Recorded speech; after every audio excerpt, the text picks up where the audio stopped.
Today we're going to do a country wreath. And when we start, we make sure the wreath is really beautifully fluffed and it goes in the direction of which the needles are. Like this one's going this way.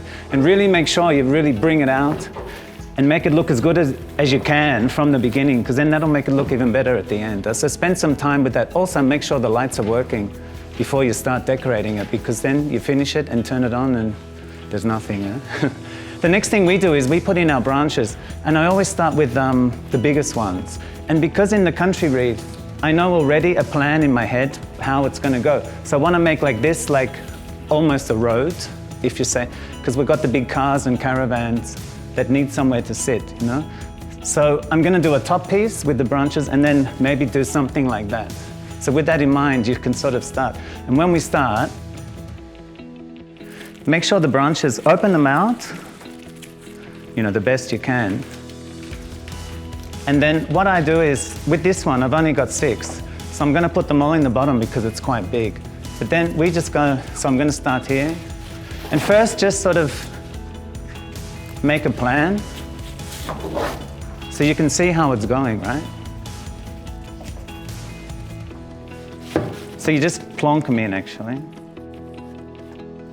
And also, don't put them in too far in, because later you might want to hang icicles here or put birds on here, because then this all starts to get really full, you know?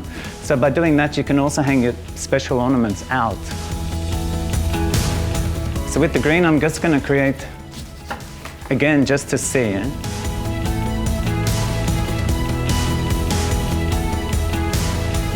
That's the only red one I have, so I've only got 4. So again, I'm going to put 2 here.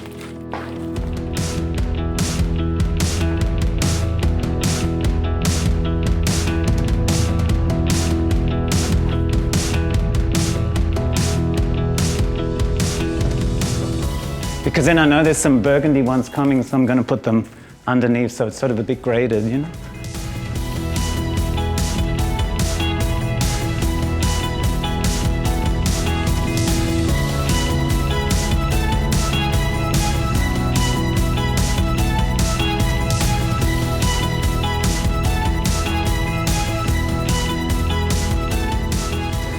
Okay, again, I'm just going to have a look what I think.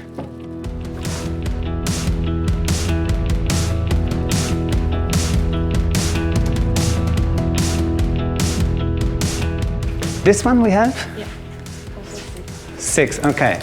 So we need some action here.